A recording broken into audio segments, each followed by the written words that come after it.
All right, I think you're good to go, Steve. Okay. Good morning. It's Thursday, July 2nd. This is a presentation of the draft East Norwalk TOD plan. We did a presentation last night. We went about 2.5 hours with all the questions and answers. The presentation itself will not take 2.5 hours, I promise you that. With me today is Emily Innes from Harriman Group, who is the consulting firm that was the lead on the project, and we're both going to do the presentation today. Also with us is from the Oversight Committee is Judith Dominguez, who represents the East Norwalk Business Association, and I see John Kites from Norwalk Common Council has also popped on. I'll just list the other members who are not present here. We have, and hopefully I don't forget anybody, and this is not in any particular order, Diane Cece from the East Norwalk Neighborhood Association. We have Brian Baxendale, who's a member of the Planning Commission, also an East Norwalk resident. Stephanie Thomas, East Norwalk resident and a member of the Zoning Commission. John Pinto, Harbor Management. Pam Parkington from the 3rd Taxing District. And Vanessa Valadrez from Department of Public Works, who may pop on if she has time today. She's very helpful with the technical questions. So we're going to start. We have hopefully a presentation that doesn't go, it's about 30 to 40 minutes. We try to move it as quick as we can. Then we'll open it up for questions. Last night we had a lot of questions, which were good. It led to a good discussion. So I'll kick it off, or I think Emily, you're going to kick it off, right? And then I'll jump back in. So we're going to go back and forth, and hopefully we don't make you dizzy. I will kick it off right now. Let me just share my screen so you all can see it. All right, so good morning. My name is Emily Innes. I am the Director of Planning for Harriman, and we are the lead consultant who's been working with the city on this planning process.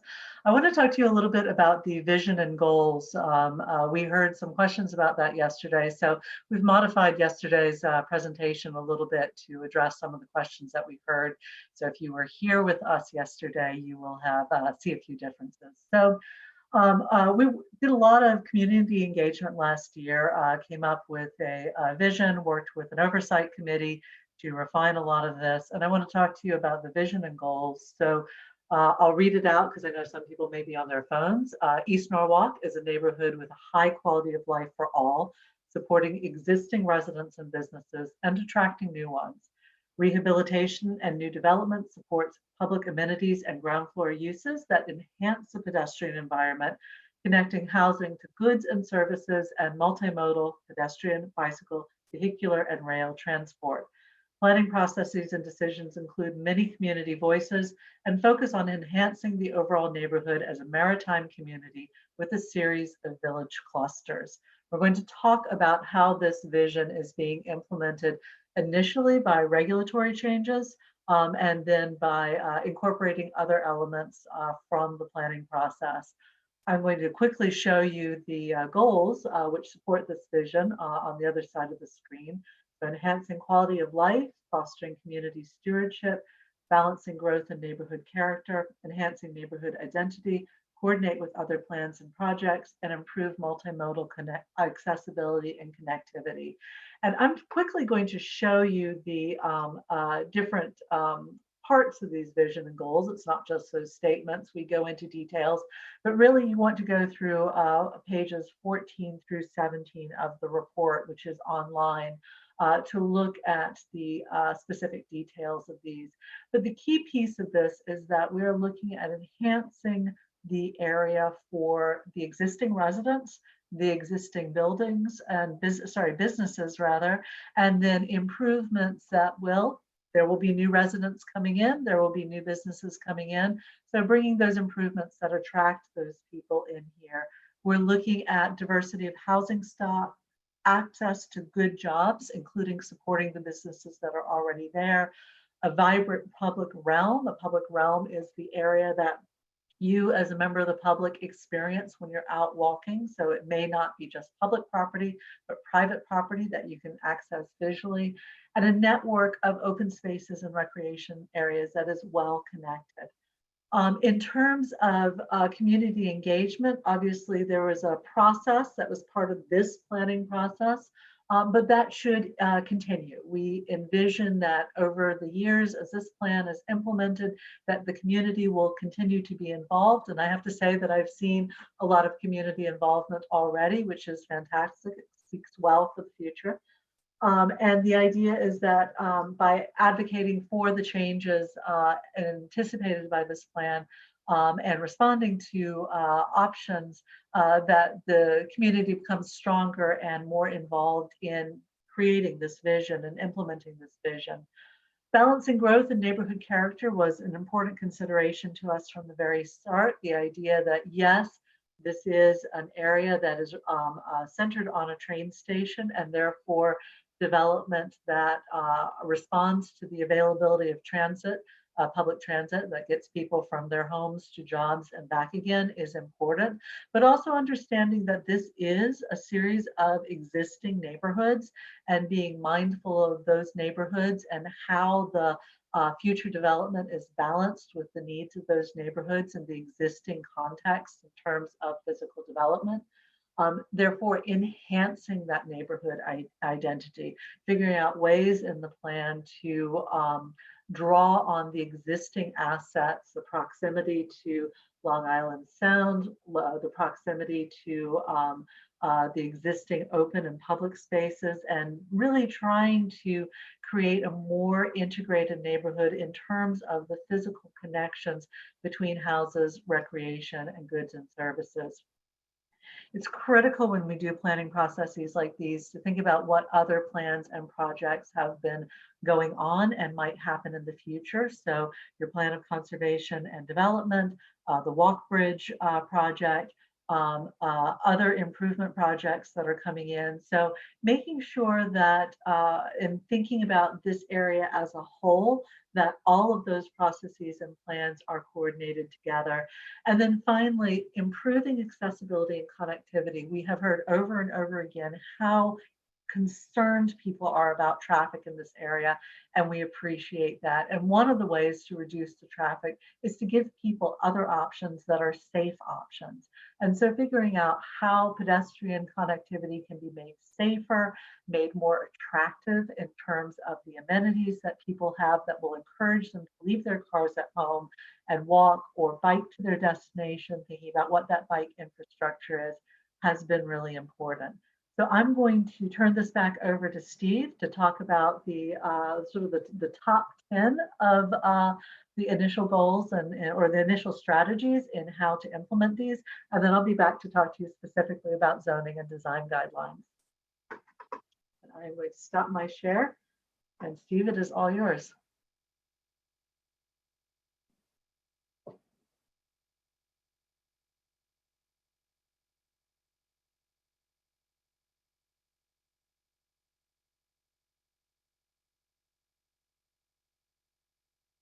Okay, I'm assuming you all can hear me because I muted myself for a second, but okay. Yes.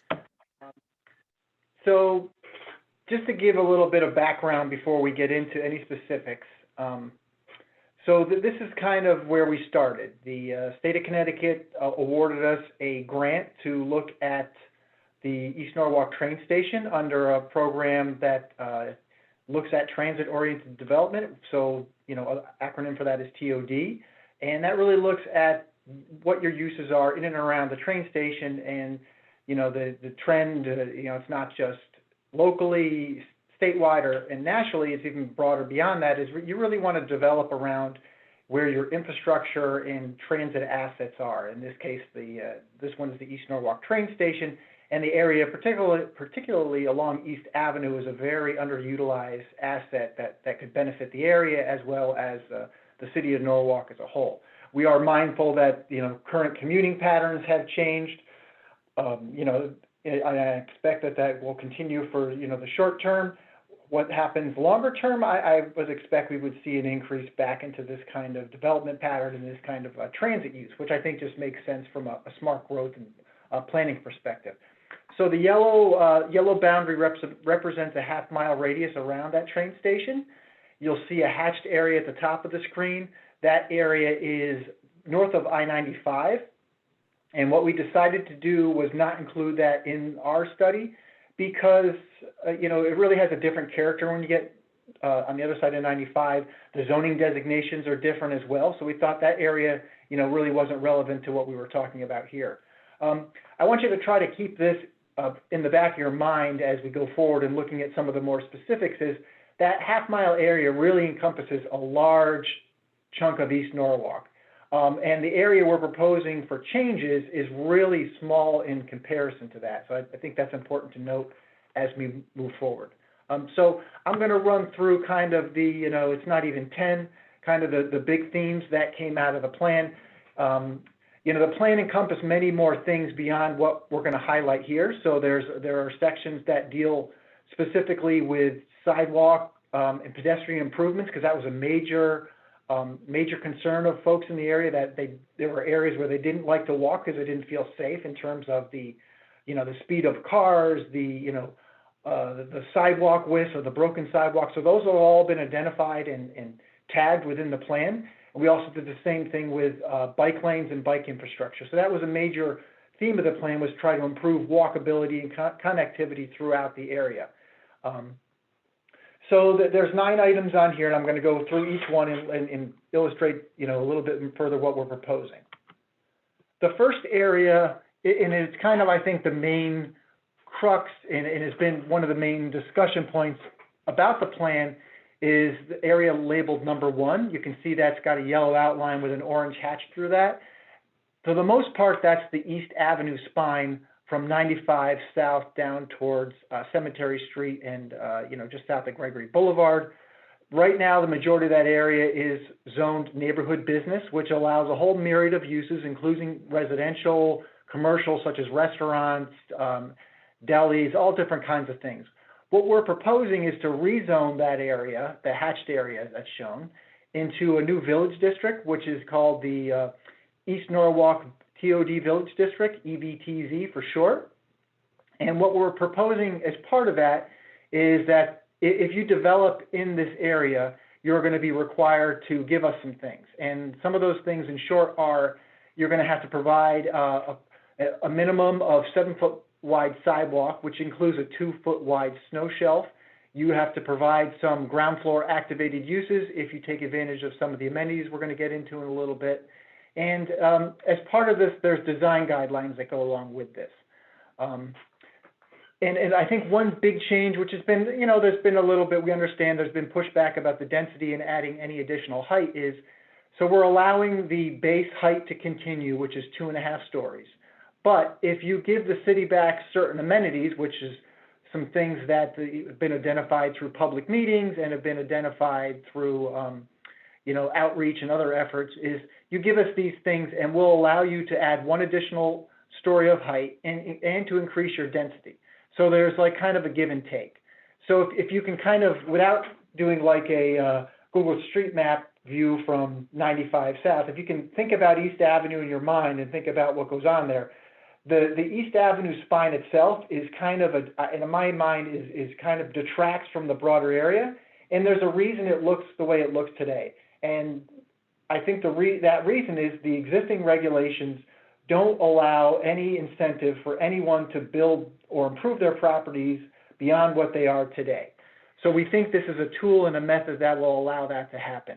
A couple things to point out about the village district, and Emily's going to go into this in a lot greater detail, is the village district legislation requires that there be design standards. We have a very complete and thorough set of design standards that go with the proposed zoning regulations. And we also have a review process where someone submits an application and the city has an outside architect that reviews the application in conjunction with the design guidelines to make sure that what they're building is consistent with those design guidelines. And the design guidelines not only look at the architecture of the building, they look at the massing, the scale, the streetscape, the lighting, the signage, the types of plant materials that are included. So it's very comprehensive.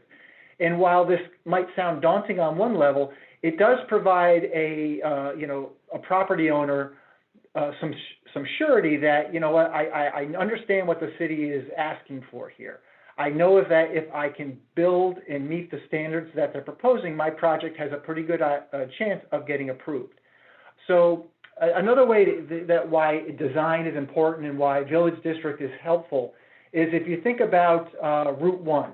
Now, if you go down Route 1 towards Westport or towards Darien, putting aside that, that we allow a lot bigger buildings and big box stores that other areas don't, there's a definite change in the aesthetic when you hit the border of either Westport or Darien versus Norwalk. The aesthetic is completely different. And those areas in Norwalk along Route 1, for example, and East Avenue specifically, they've developed the way they do because the city has not indicated to anyone how they want them developed. So we want to put in place the standards that allow the type of design and built environment that is really desired by the community. So I think that's what the Village District can do. Also on this slide, so I'm going to go, they're not in numerical order as they appear on the map, but just to illustrate what's there. The blue area on the image on your left is an outline of what's known as the Industrial 1 zone. What we're proposing is to allow some modest residential above the ground floor commercial/industrial use, provided that remain. What we've seen is there's a demand for small warehouse space and manufacturing space in East Norwalk, and we want to try to foster that. So one way we thought we could help monetize the property for the property owners is to maybe allow that residential. So that's another recommendation within the plan. On the lower right-hand side of the new zone are a couple of properties that are, I believe one is a residential use. I'm not sure if the other one is, but we're proposing to include those in the new zone as well. And we think that can tie the cemetery in and bring that area of East Norwalk into the tighter framework of around the train station itself. There are some specific road improvements in that area that are recommended, but further study is going to be needed by DPW. What came out of our outreach efforts is that's not a safe place to walk or cross, not pedestrian friendly, not bike friendly, so we understand that area needs improvements. The next couple of areas I'm going to highlight is, the first area is labeled number 2. That's the area, north of Osborne Street in the Charles Street area. That area kind of function as de facto affordable housing. So it's, not deed restricted affordable housing or anything, but the rents are a little cheaper there. And what we've seen over the last couple of years is that there's been redevelopment in that area that's not as compatible with the existing development that's there, and is also driving up some of the costs. So we'd like to look at a program similar to what was implemented in South Norwalk, where the property owner could be eligible for funding for facade improvements, provided that they actually carry those improvements out, and then those are deed restricted. So if, say, they get money to redo the outside of their building, and then 3 years later somebody comes along and says, I'm going to knock this down and build something else, they have to give those funds back to the city. So that they're not just we give them something and then they run with it. There are several areas labeled number 5. There you can see some scattered out here and there. Those properties are currently zoned neighborhood business, similar to what's along East Avenue now.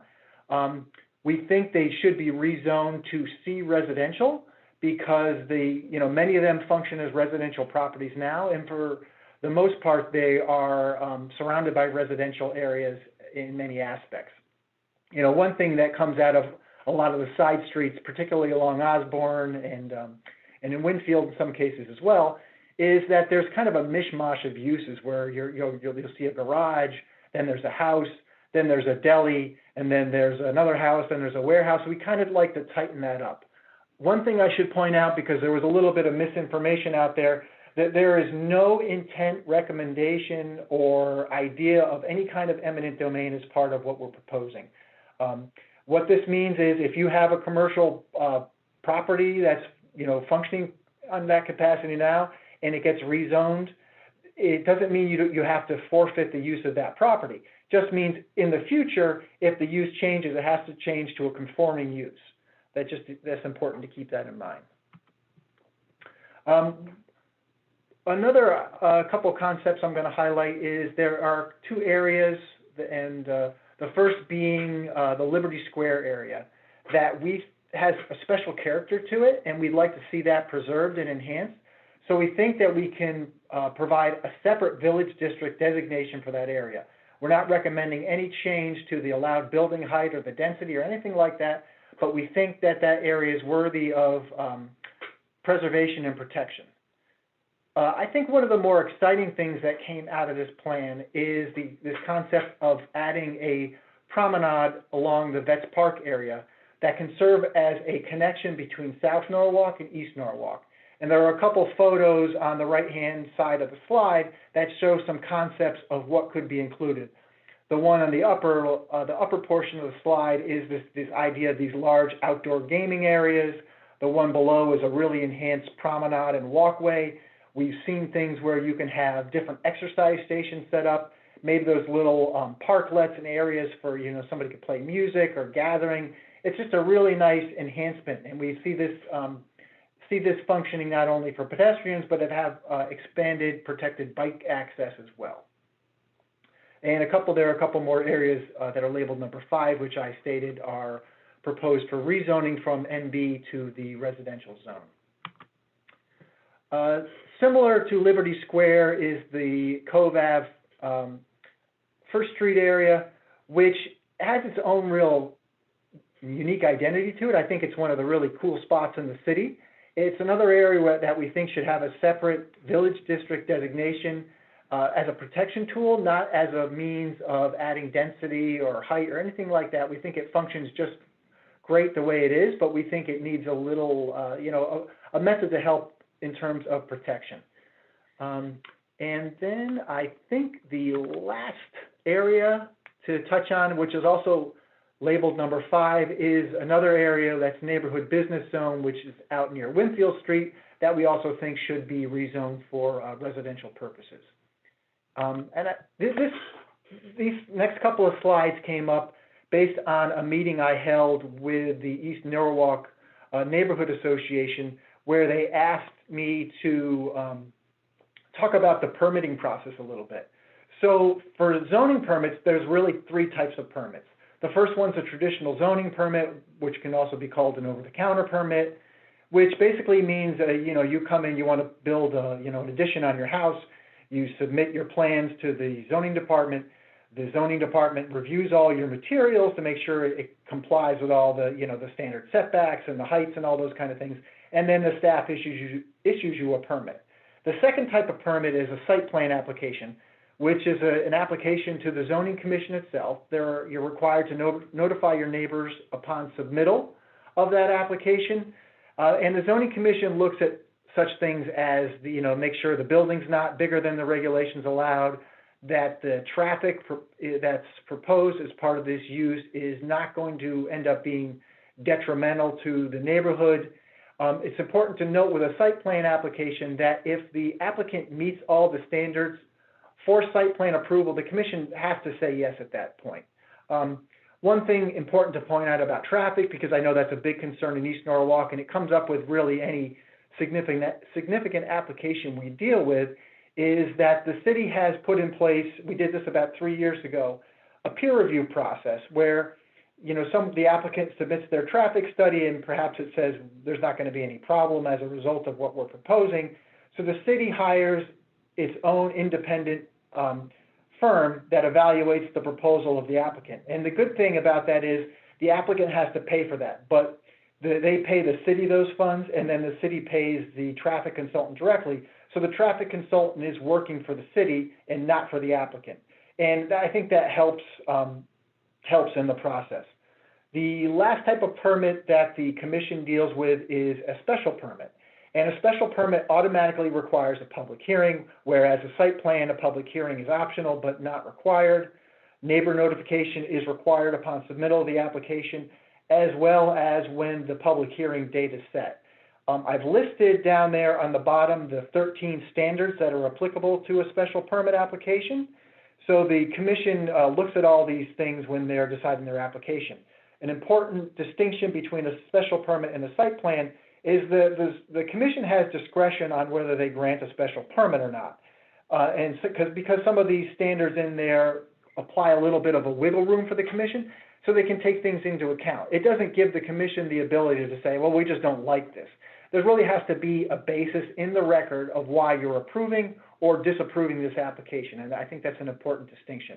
As Emily's going to highlight in a couple minutes, is that, you know, when someone in the new zone proposes to take advantage of that additional density or additional story, they have to go through the special permit process, which automatically requires a public hearing, neighbor notification, and increased scrutiny of the application by the commission, and a higher bar the applicant has to reach in order to gain approval.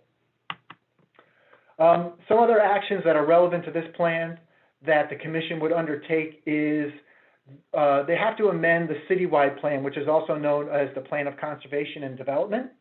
What we'll do is we will incorporate this plan by reference, so that could end up being a paragraph in the existing plan, where, you know, this document is the governing document for East Norwalk. The existing POCD, which was adopted in 2009, recognized that this plan was being undertaken while that plan was being finished, so that the groundwork has already been laid. The second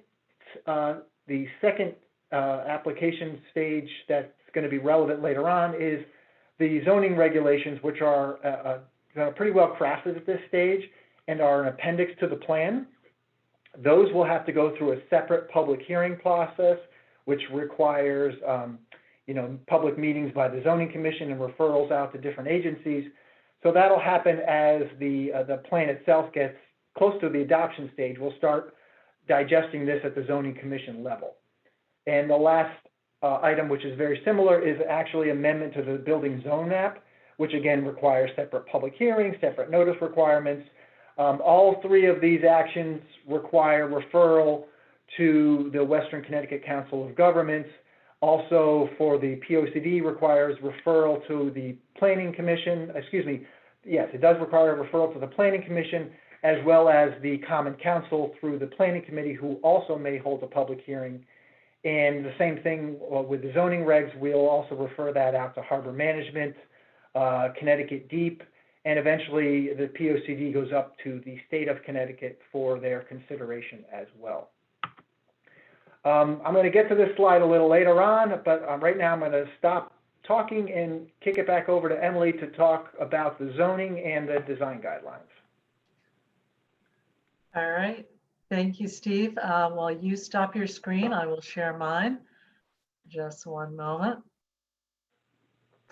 All right, you should see that up there. So before I delve into the zoning recommendations, I just want to talk about the framework we use to start thinking about how we create those zoning recommendations. And the first of all is zoning should in many ways codify the community's values around development and around the physical character of an area, the patterns of buildings and streets. And so when we think about new zoning, we think about how do we control change? How do we put those tools into the hands of the elected and appointed officials that have responsibility for land use and make them understandable to those officials, to applicants, to people who may be coming in to comment from members of the public. So that key thing is the control change. And as we know, change is going to happen. So it's critical that communities have these tools.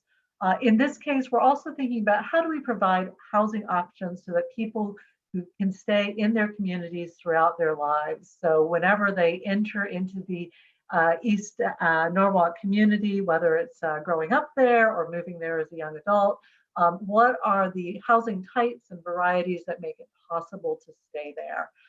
We also think about how we cluster mixes of uses versus protecting the development patterns of the residential neighborhoods. As I mentioned earlier, we recognize that there are already established neighborhoods in these areas, and we're not proposing to touch them with zoning changes other than rezoning, as Steve mentioned, some of those smaller commercial areas to the residential areas. So we're really looking at a concentrated area of change. And the reason for doing that is we're trying to provide reasons and methods for people to leave their cars at home. So the reasons are easy access to jobs, goods, services, the methods are walking and biking. So how do we create a connected area in which people can walk or bike to get many of the things that they need? And that's even more important now as we think about the way of making neighborhoods complete neighborhoods and having the most possible ability to access goods, services, and transits there. And then finally, and I mentioned this earlier, how do we continue to support existing businesses?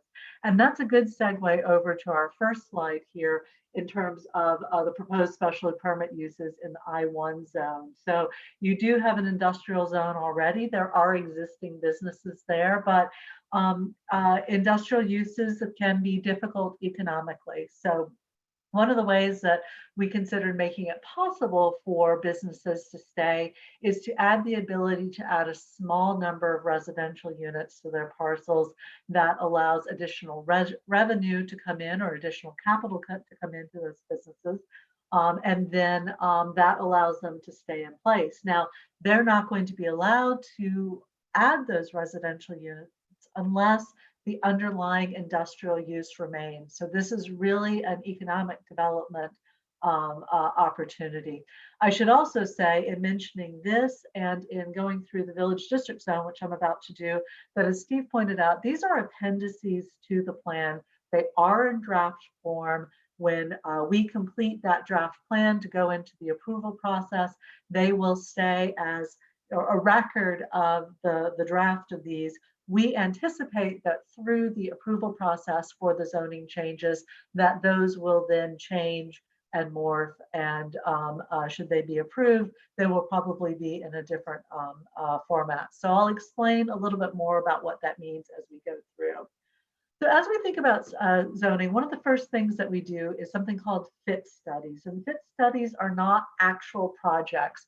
They're really a three-dimensional test of how different uses can fit on a site based on the zoning standards that we're proposing. So you're looking at dimensional standards, setback, height, massing, FAR, which is floor area ratio, and is a ratio between the lot size and the total building square footage. In Norwalk's case, they use a dwelling unit per lot area, per square footage of lot area, and we'll talk about what that means. So in kicking this off, I'm going to show you two of the fit studies that we did. And there's a couple of reasons we're showing you this. One is we have two different scenarios for the fit study. So I'll call your attention to the upper left here because you'll see that shift a little bit when we go to the next slide. The other is that this particular fit study required parcel assembly. So we were able to test a number of different ways of looking at the dimensional standards here. And then the final reason is because we were using this to test the amenities that Steve mentioned earlier. So that idea, if you give an extra floor of height in exchange for amenities, would the amenities actually fit on the parcels? Because otherwise you're not creating anything if they don't work. And if you see the check mark here, that indicated that some things would work. So the pedestrian plaza, the public art, the water feature that we talked about, and we'll discuss in more detail. But some things like at the time we were doing this, we were testing an internal arcade. That did not work. We were testing additional public parking. That did not work. So when you look at this, again, note the changes. So this particular one is showing some 2.5-story buildings. It's showing some 2-story buildings with a flat roof. It's showing some 3.5-story buildings. And then down here, you're going to see a calculation in the lower right that talks about the lot size and square footage versus the required lot area per unit and the maximum number of dwelling units allowed. I'll go into this in more detail in a little bit, but just note that this is a maximum number of dwelling units. It's not actually the number of dwelling units we're showing, and I'll explain what that means as we get to the dimensional standards. So here's the second scenario. You can see for this scenario, we added another building here. You're still ranging between 2 stories in height and 3.5 here on the corner, and that's on the corner with East Avenue. The idea with this particular fit scenario was to test the moving down the height as you transitioned into the neighborhoods. so that you had the higher buildings along East Avenue and the shorter buildings very similar to the existing building heights in those neighborhoods. And you can see again, the amenities we tested did in fact work, although we still can't do public parking or the arcade. Also because this is a higher lot square footage, the maximum number of dwelling units changes.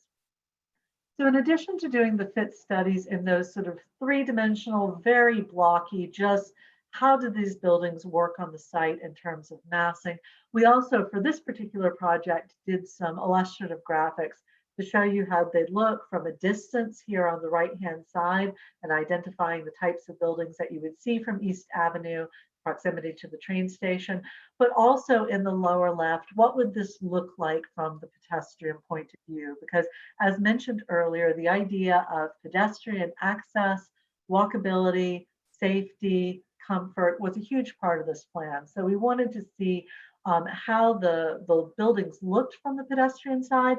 And then you can see some of the details that we're showing here actually feed directly into the design guidelines that we'll talk about in a little bit. So this is the proposed East Norwalk Village TOD, or Transit Oriented Development Zone. It is based on the existing neighborhood business districts. So we took almost all of those uses are still allowed within the village zone here. And you're going to see in a minute that we changed a few, but mostly they remain. This would tie potential new development to the desired community benefits and create an economic incentive to redevelop underutilized properties or reuse existing buildings. And that incentive is the increase in height and the increase in the number of dwelling units around on a parcel. But in both cases, it's quite moderate, and we'll explain how it works. It requires that commercial uses are on the ground floor. That creates that activity at the street level and creates that pedestrian-friendly environment. Again, requires public amenities that focus on the pedestrian environment, and finally requires that development adheres to the proposed design guidelines. So if you look at this, Steve's diagram earlier had the boundaries. In this case, the yellow line that you see here on the right-hand side, that's where the ground floor uses are required. So it's really concentrating the pedestrian activity along East Avenue. And then the corners of the intersecting streets, just as they turn, it goes a little bit further down Van Zandt Street. What this does is it creates mini gateways from the established neighborhoods into East Avenue. So when we think of a gateway is a point of transition that says, I am moving from one area into the next. And that's what this would be doing, again, over time as this development. It also creates wider sidewalks, the requirements that we have in here, so that East Avenue really becomes more of that neighborhood or that village center. And we anticipate the uses that would come into this over time as a result of the zoning change would reinforce that. So I mentioned it's primarily the uses for the neighborhood business. We added a couple that weren't there.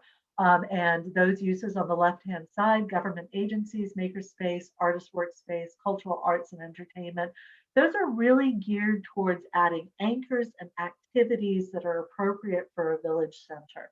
We also removed some that are not appropriate for a village center, including marinas, because there's no waterfront on East Avenue, single and two family dwellings, because those really belong in the established neighborhoods, and off-street parking facilities. They can be, and a use can have off-street parking as an accessory, but we didn't want any lots or parcels that were solely devoted to off-street parking. We've also put in some incentives to preserve and adapt adaptive reuse of historic buildings. Historic buildings really contribute to the identity of a neighborhood. It's representative of the development of the area over time. So there's some dimensional waivers that they can receive if necessary.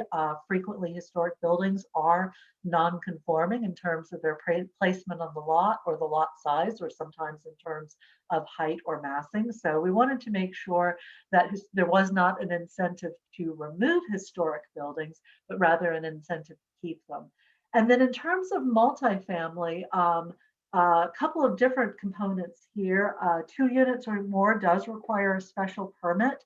And we're going to talk about what that means in terms of the multifamily, but also we're requiring that any multifamily have bicycle storage and electric vehicle storage or electric vehicle charging, my apologies, on site. And the reason for that is again to promote non-vehicular, non-private vehicular use.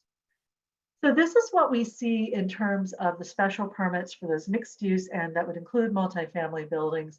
As of right, you can already go up to 35 feet and 2.5 stories, floor area ratio, which I defined earlier of 0.7, and the lot area per dwelling unit is 1 unit for 1,650 feet. And this doesn't mean, by the way, we've had some confusion where people think that's the size of the unit. What it means is that you take the size of the parcel, divide it by 1650, and get the maximum number of units. And to make the comparison easier, we've added a column that shows the maximum dwelling units per acre. So when you add the special permit requirements, you're allowed to modify and increase the story height, increase the floor area ratio, increase the number of dwelling units per lot area in exchange for the amenities that we mentioned earlier. Now you see the number of points here and a relative difference between a special permit that allows you to go to a floor area ratio of 1.1 and one that allows you to go to 1.5. These points are not fixed in stone. What we did with the draft zoning was to set a framework under which we defined certain amenities and gave them a relative point value. We anticipate that during the public discussions for the approval of the zoning, that point relationship and definition would change, but we wanted to give the framework for discussion. So in looking at this, you can go up to 1 unit per 1,035 square feet, which would give you a maximum dwelling units of 42 units per acre. And then for more amenities, you could go up to 1 unit per 825 square feet for a maximum of 52. Now, really important to understand the difference between the maximum number of units allowed and the likely number of units that could be developed, because units, the number of units on the site is not the only governing factor. You also have setbacks. Critical piece is the parcel shape or configuration. Irregular parcels will be harder to go to that maximum. Also, smaller parcels will be harder to go to that maximum. The maximum building coverage, which is the amount of building on the entire site, and is actually limited to 80% all the way through. Sidewalk width, which we've required that it be increased, and the square footage for the other public amenities. Certain public amenities have a required minimum square footage, which will again limit the footprint of the building. The fact that commercial uses are required on a ground floor, so on a 2.5 story building, that first floor is, that first single story is commercial. The 1.5 above it could be residential. Same for a 3.5, that first one. So you're limited in the number of units you can get because that first ground floor is commercial. On-site parking will limit the amount of square footage, and also, frankly, market demand. There may not be a demand at the point of time at which a development comes in.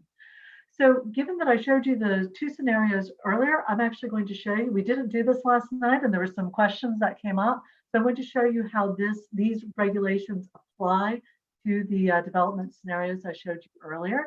So the scenario 1 and scenario 2. Scenario 1 had 2 to 3.5 stories. Scenario 2 ticked up a little bit. Both have a similar floor area ratio. The difference here is that these are based, this is actually not a single parcel fit study, which we did. It is a block fit study. So there's actually multiple parcels involved and the parking is shared among those parcels for this test.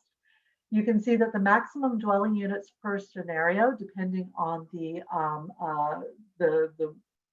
lot sizes or the ratios that I showed you earlier, ranges from 69 to 138 for scenario 1 and 77 to 155 for scenario 2.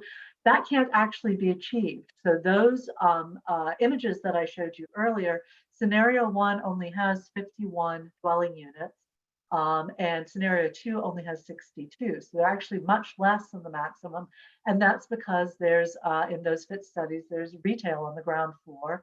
and that there's parking required. So under the zoning that was passed, or the parking change that was passed last year, that requires 1.3 spaces per dwelling unit, you would be required to have 66 spaces. Obviously, we have to provide parking for the retail uses as well.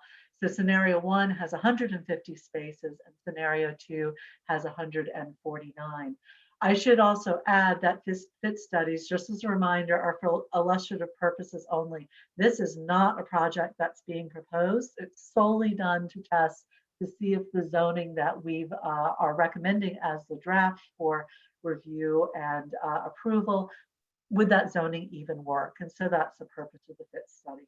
Let me just go back one because I zipped a little bit further. So let me talk a little bit more about the point system at the right now. We've identified the points system, which is on the left here. The first piece is the rent reduction for ground floor tenants. Now, we heard in the public comments during this whole process that there were certain uses that the community really wanted to see. And unfortunately, for our desires to have certain things, we can't zone that you must have a specific use in your building, but we can provide incentives. And so the first part of this point system is a rent reduction for ground floor tenants, such that if a developer attracts one of these uses or wants to attract one of these uses that the community has deemed desirable, that they could provide a rent reduction to help bring that use in, because the use is not going to come unless it knows that it has a market and it's financially feasible for it to be there. We've also offered a requirement for green development standards. So whether this is LEED, which is related to energy efficiency, water use efficiency, solar, all of the things that you think about when you think about a building, increased insulation, or sites. So that would be the LEED. Sites would be development standards that are appropriate to the management of stormwater on site, the provision of shade. Those two are indicated as part of the point system. To increase the pedestrian friendliness and attractiveness, we've identified indoor and outdoor pedestrian amenities. And you see that asterisk at the end of those. You can't just provide a couple of chairs or a little small space and a bench. You need to also include a certain number of these additional uses in blue on the right-hand side, or these additional amenities for your pedestrian seating. And the reason we did indoor and outdoor is because we are in New England. Winter weather can be really bad, and we didn't want the amenities to be only during the warmer months. And finally, adding public parking facilities and shared parking facilities as a way. There are still vehicles in the area. We do want people to be patronizing these businesses, but making sure that there are opportunities to do so, so that not so much of the area is devoted to asphalt and more of it can be devoted to these public amenities. And so this image here, or this slide here, shows some of the images for those amenities. You see up here in the top left, a woman sitting at a solar powered seating, which allows her to charge her phone, public Wi-Fi, public bottle fillers, different types of garden spaces and interaction between stormwater and those garden spaces, shaded exterior seating, benches that also double as public art. These things all contribute to the character of the pedestrian environment and thus the identity of the neighborhood. We did hear some concerns about water features. We are showing an outdoor water feature, but remember too that water features can be indoor as well as outdoor. Now let's move from those amenities, which are required by the zoning, to the design guidelines, which have a separate review process integrated with the zoning approval. So design guidelines are allowable under Connecticut General Statutes 8-2J, village districts. It does require review by a professional, architect, landscape architect, certified planner, all of whom would be qualified to review the applicability of the design guidelines to the project. It governs from as a view from a public right-of-way. So if you're standing in the street and you can see a portion of a building or a site, the village district guidelines cover that. And it covers the design and placement of the buildings, the maintenance of public views, design, paving materials, placement, public roadways, sidewalks, other infrastructure, and site and landscape treatments and features. And what we're trying to do is protecting and enhancing the historic design character, landscape structures, density, and development patterns within this neighborhood, preserving and protecting the unique character of that district. So we showed some images from other coastal towns in New England in the design guidelines so that we can think about how these work. So the idea primarily of a pitched roof, which is very New England based. It's actually one of the reasons for having 2.5 stories or 3.5 stories is to allow for that pitched roof. If you had 2 stories or 3 stories, people would want to redevelop with a flat roof. So that half story is very important. You can see in the top in Saugatuck that this particular development has the lower buildings towards the street, 2.5 stories there with a little bit higher towards the back. There is, by the way, a grade change in this particular development. Down here in Rockport, you can see in that middle image, the building on the street is 2.5 stories and it ticks up to 3.5 stories in the background. That's actually one building, but the massing is done, so it looks like separate buildings. To the right, you see those 2.5 story buildings, a little tick up to, I think that one on the far right is actually 3.5. Those are in fact separate buildings, but could easily be joined together. And so it's the form that's important in this respect of how these buildings relate to the street. And that's really what we're trying to get to the design guidelines. Here are some other examples of coastal New England communities and the types of buildings that have been built here. Some of these are mixed use, some of them are residential only, but could just as easily be a retail and office or commercial and multifamily combination. The design guidelines also cover storefronts, and I should say that if you haven't had a chance to read the appendix yet, please go and do so, because these are just images that illustrate the written text of the design guidelines, which can get very specific. But in here, we're looking at the transparency of the storefront so people can see in to see what's going on. The tripartite scheme of the base, the transparent windows, and then either a sign band or an awning. This really reinforces the pedestrian scale of the street front. Looking at appropriate ways of landscaping parking so that we create an attractive environment that also manages on-site stormwater. Looking at options for street furniture so that's consistent throughout the area. You see bike racks and benches, the ability to collect and recycle trash. And then finally, design standards for the public environment. And we have been working with Vanessa at the DPW to come up with standards that the DPW would use in creating streetscapes throughout East Avenue district here. And that gives really a unique sense of place. So these are actually variations from the existing standards elsewhere in Norwalk, so that East Norwalk has something that's a little bit different. And it also includes lighting where the base is the same as elsewhere, but the lumiere, the lamp at the top, is a little bit different again. So East Avenue and the East Norwalk area has its own identity. And those are just the sources. And with that, I am going to turn it back over to Steve. Okay. And I promise we are pretty much at the end. So we went a little longer than I thought, but we probably could have gone 2 hours if we went into every little aspect of the street improvements and the road safety improvements. The one item we excluded that I wanted to mention because it came up last night was affordable housing. So that is a required component as part of those the multifamily complexes that could get built in the area. Emily had highlighted the requirements related to that, but the workforce housing standard, which we would recommend incorporating similarly to what we did in South Norwalk and in the Wall Street West Ave area, would be incorporated into this area as well. So that's like a 10% set aside. The number of units have to meet some lower income thresholds.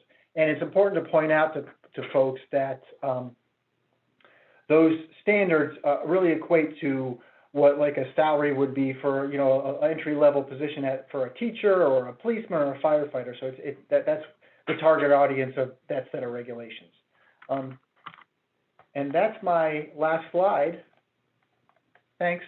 So what we can do is open it up to questions, how that will work. I'll try to hit the written ones after, but if anybody wanted to speak, Brian will unmute your microphone and he will open it up to questions, and Emily and I will answer those.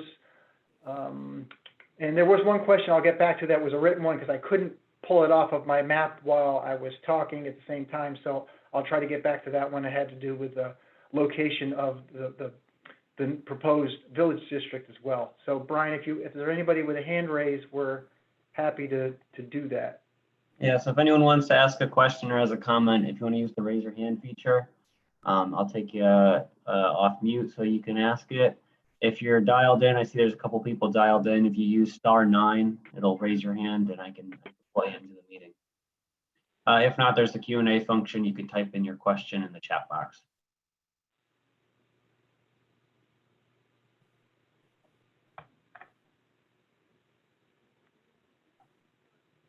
Can we take your silence as a tacit approval of everything we're proposing?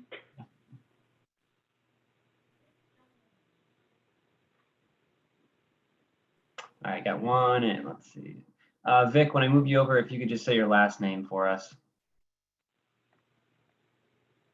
Can you hear me? Yep. It's Vicki Roos.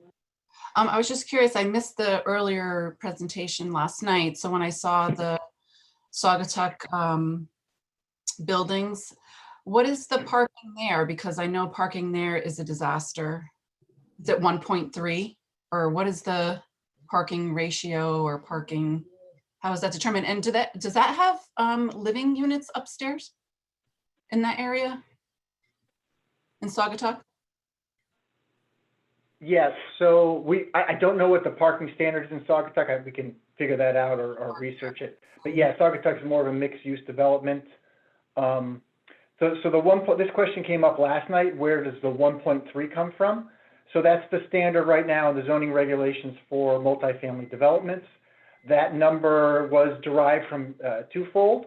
One was my predecessor was very wise to have staff go out at different points of the day at different dates to many different developments and track how many cars were actually in the parking decks and the parking lots for these developments. And the math came out to 1.3.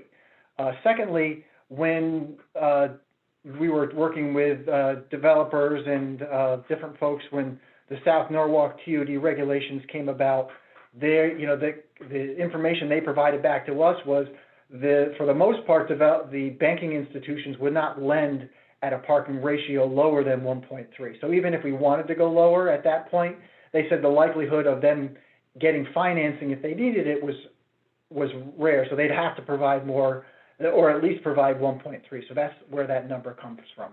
There are some abilities in the zoning regulations to go lower than that number in certain areas, and a couple people have taken advantage of that. And the idea is if we center that in proximity to the train station, that seems to make sense and work out okay.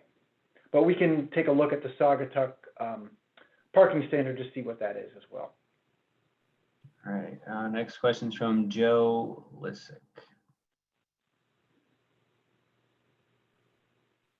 Yeah, I forgot I had to unmute myself. Yeah, hi, I'm Joe Lichek. I live here in Raymond Terrace.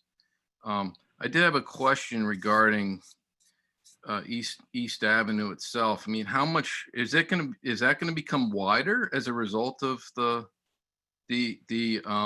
new apartments? Or, I mean, what's the plan for that? Because I mean, traffic at this point is very unmanageable during peak hours. I mean, it takes me, I don't know, from the train station to exit 16 on some mornings, it could take me like almost up to 30 minutes, 25 minutes to go from there to 16, So I'm trying. Yeah, and traffic came up a lot last night. So just to address the one item at the beginning of your question. So we're not proposing apartments. So apartments are, that's what the market is moving in the direction that right now. We're not proposing apartments. Our preference would be love to have condominium development and resident ownership in the area, so they have a bigger stake in the area. So apartments are a function of what the market is bearing and what's being built, not what zoning is mandating or seeking. There are numerous improvements proposed on East Avenue, 2 different projects. One is a realignment of the roadway from exit 16 southward. And that would do, everybody who's gone down there numerous times knows you have to switch in and out of lanes, especially going southbound, and it deteriorates the flow. Also, the Walk Bridge project is going to have the replacement of the East Norwalk rail bridge, and that will allow for 2 full lanes underneath. Also, in addition, there'll be a bike lane as well, and there'll also be wider sidewalks as part of that, so that helps pedestrians. And as part of that, there's a proposed to have a new light at Osborne and East Ave. And I don't know if you're ever used to driving down West Ave prior to the mall being built, but West Ave had a lot of disconnect between the lights. And they worked with the state of Connecticut on synchronizing, synchronizing the timing of those lights. So that sequencing and similar timing will be done on East Avenue as well. So that should help the flow. Now, there is a problem at exit 16, which the state of Connecticut has to address, because the intersection there with, especially, it's even worse, I think, on the north side, where you have all these little roads that come in right at the on-ramp and off-ramp, which deteriorates the flow. So that's another state improvement. The state did float the idea a couple of years ago of this double diamond interchange, but I don't know if they've even progressed it past that initial thought that they had. There's nothing imminent or nothing planned, but that's a needed improvement that the state needs to jump on at some point as well. All right, you see Vicky and Joe have their hands raised again. Sure. I wanted, before we do that, somebody had a question about the timing, and so I had a slide and I didn't even address it, so I'm going to show you this now. So we're at item number 1. On the second half of that, we're doing our second public presentation. So what ultimately has to happen, as I mentioned earlier, that the Planning Commission has to amend the Plan of Conservation and Development to reference this plan and include this for the plan in that area. So I'll be discussing this with the Planning Commission at their July meeting. They have to hold by, the city charter requires the Planning Commission to hold 2 public hearings on the amendment, because the amendment itself will be very small, but in essence, they'll be looking at the East Norwalk TOD plan itself. But they'll hold 2 public hearings, probably both in August. We'll also be referring the matter out to the Common Council, as I mentioned, as well as several other agencies. And ideally, it would get adopted in September, no later than the beginning of October. And then maybe, as that process moves forward, the Zoning Commission will start looking at the draft zoning as well as the map amendments. I think that addresses one of the questions. I apologize for not addressing that when I had the slide up. Before we jump back to them, there were a couple written questions, Brian, I pulled up, so maybe I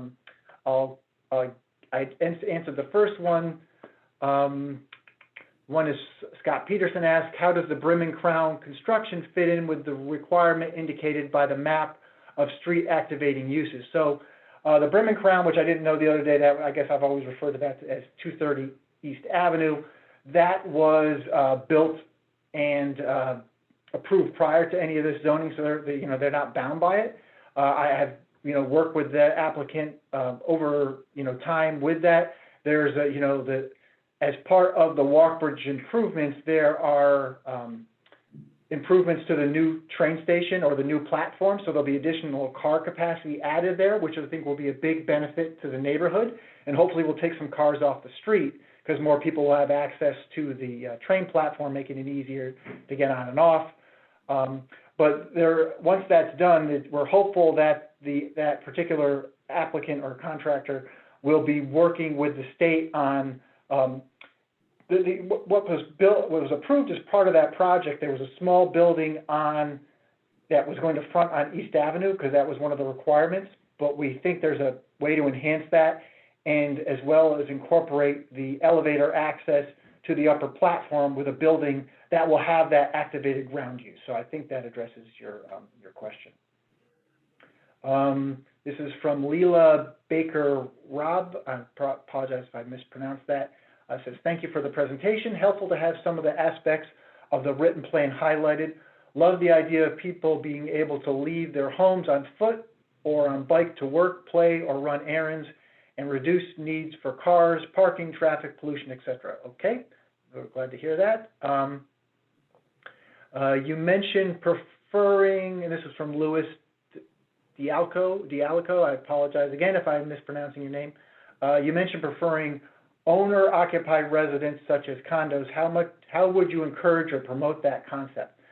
Well, Emily, you can help here if you have an answer. I don't know if there's a way, because the way that zoning regulations look at these things is we look at dwelling units you can build on a size of piece of property, and we don't designate ownership. So condominium is just a form of ownership as opposed to something that's an apartment, which is managed by the overall property owner who rents out these individual units to specific tenants. I don't know if there's a way to encourage ownership versus rental. That's a great question because that comes up citywide whenever we're doing a project. So I'll think about that and try to find an answer to that. But Emily, I don't know if you have it come across that in any of your other work.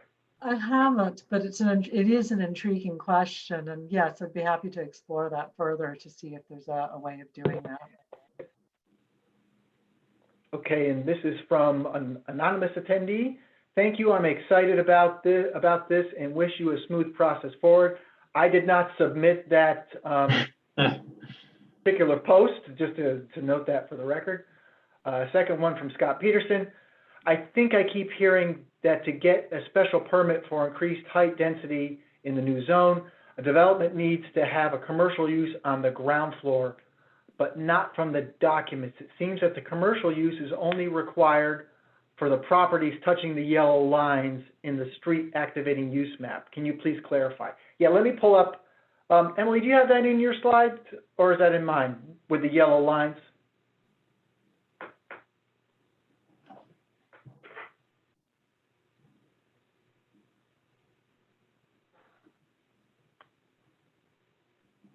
Just give us 1 second and we can get to that.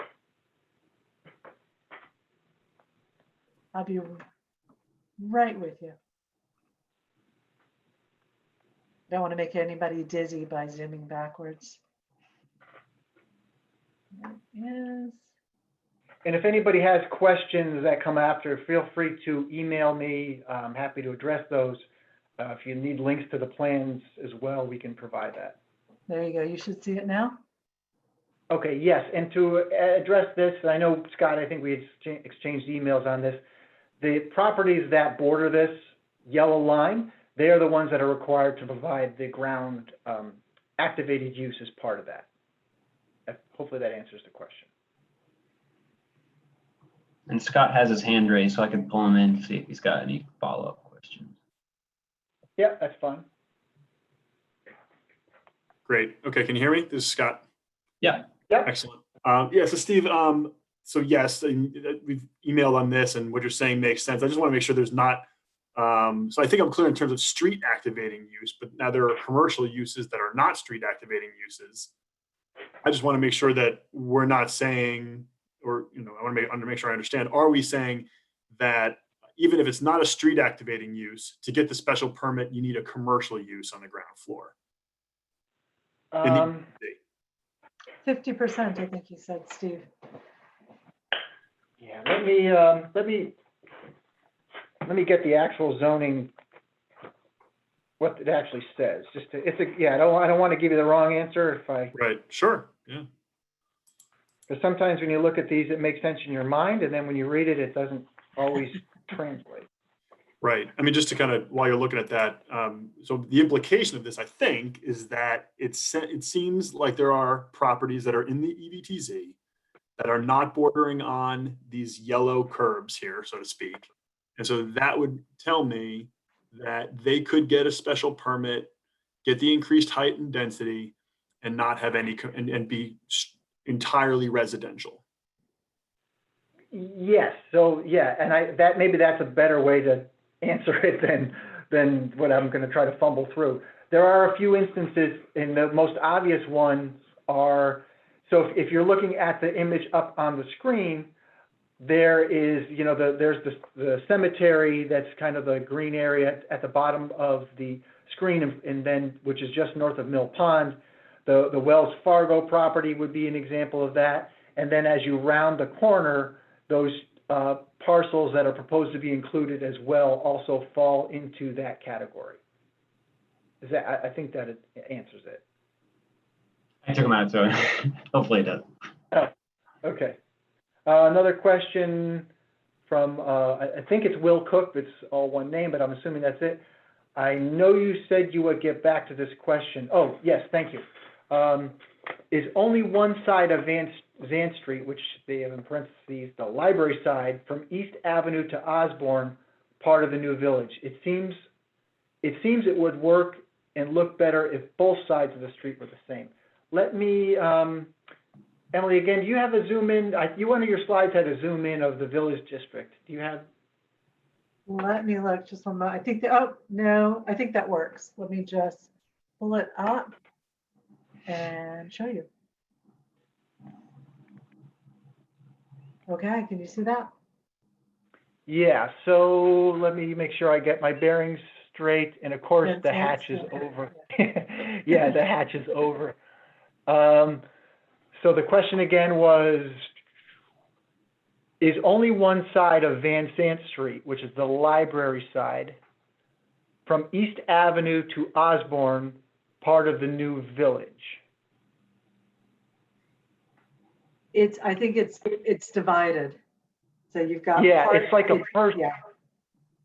Yeah, and I think the reason for that is, and we can always go back and, look at that again. I think for the most part, and I'd have to pull up what the zones are. I think that the properties that are to the west of where the hatch is were, I believe, for the most part, residential, those first set.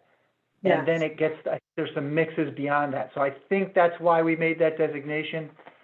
We can go back and, I probably need to go out and take a ride and then look at those more closely again, but we can evaluate that as we go forward. Yes. My memory is the same as yours, is that transitions to residential zoning at that point. Anything else, Brian, anybody else? We just had Vicky and Joe who had asked to have their hands raised again. I can pull them back in if you want. Yeah, that's fine. I mean, we talked for an hour. We might as well let everybody else chat too. Hey, it's Vicky Roos.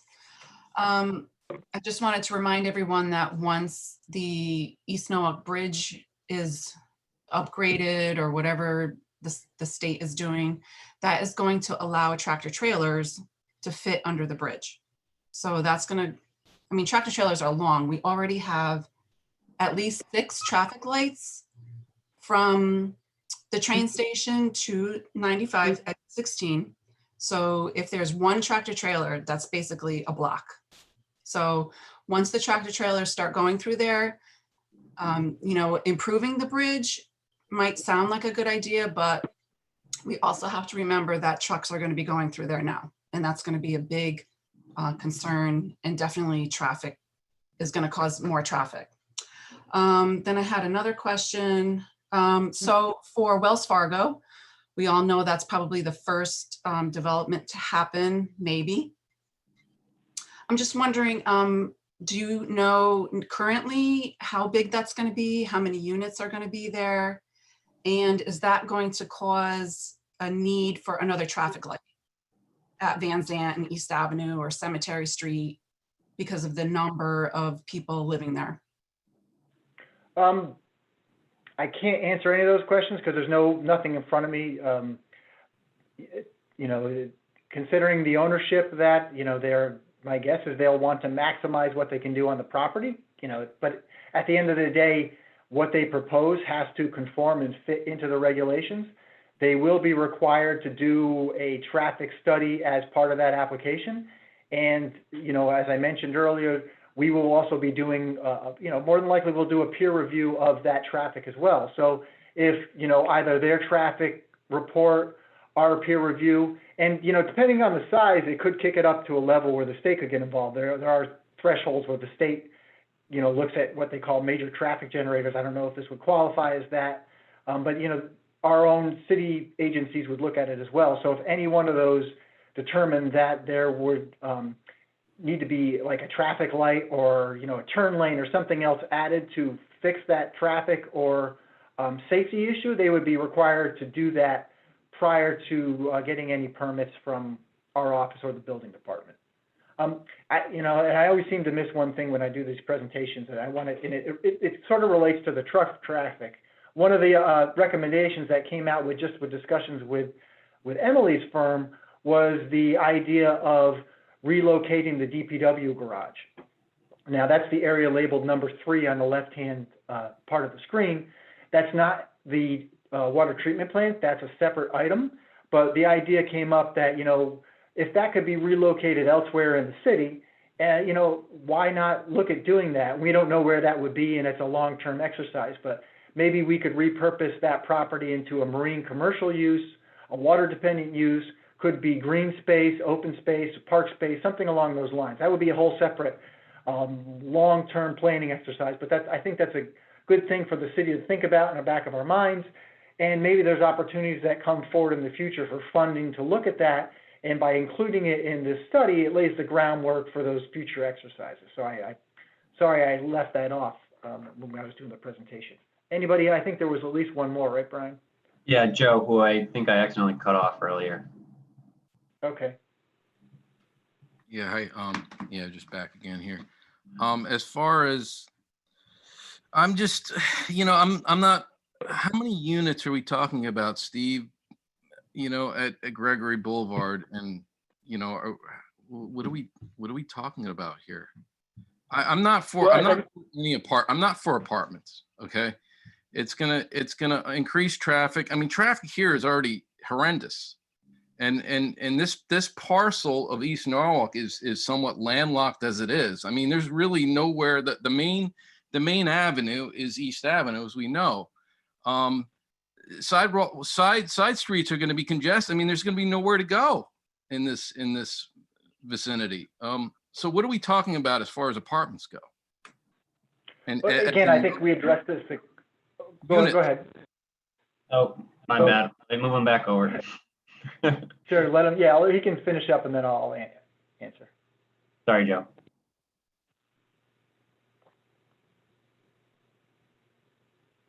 Let's see. I don't understand how this is going to work. With all I these, won't talk into you. You have Let new me know when you're done, and then otherwise I'll be quiet.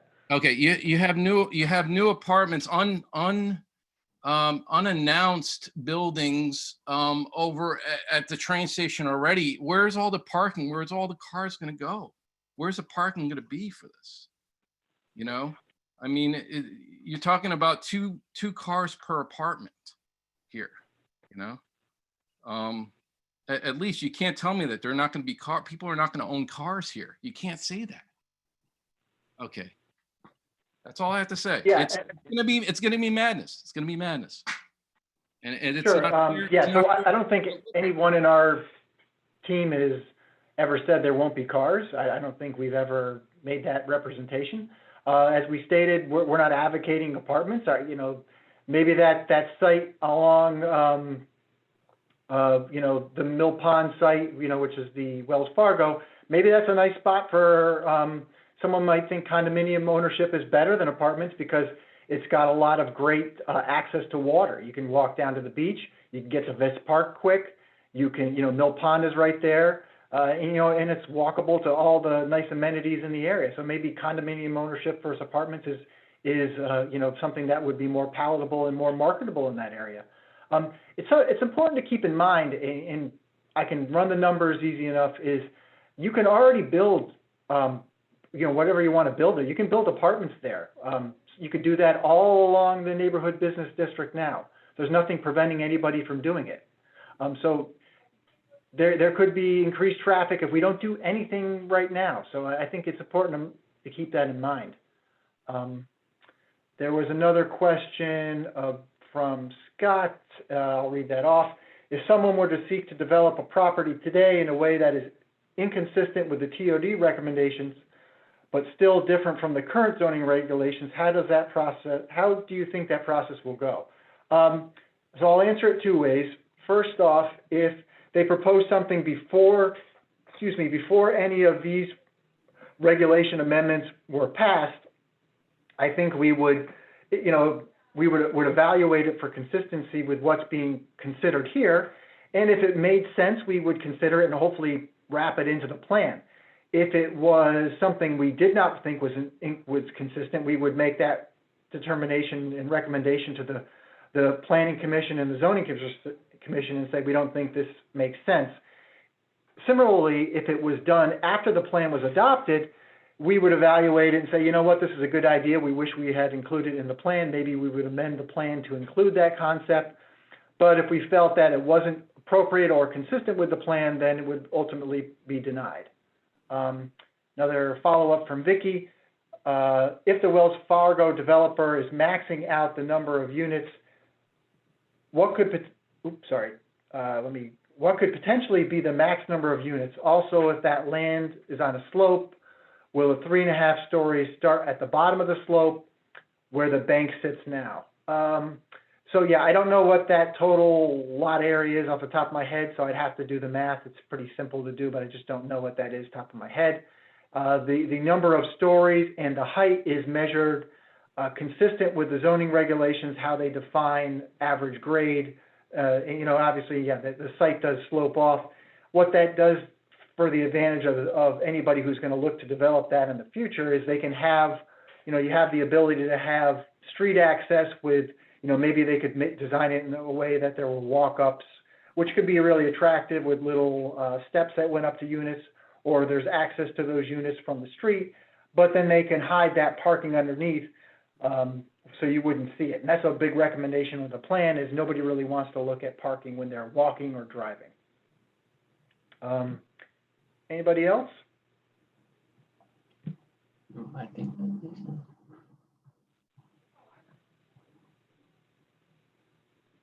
think you're good, Steve. Okay, thanks. As I mentioned, and thank you, Emily, for your time today. I definitely could not have done that without your help. If anybody has follow-up questions, please feel free to email me, contact me, and I'll get back to you as soon as I can with those answers. And as I mentioned, going forward, the Planning Commission will pick up this process in August. Okay, hope everybody has a good day and good 4th of July holiday. Bye-bye. Thank you.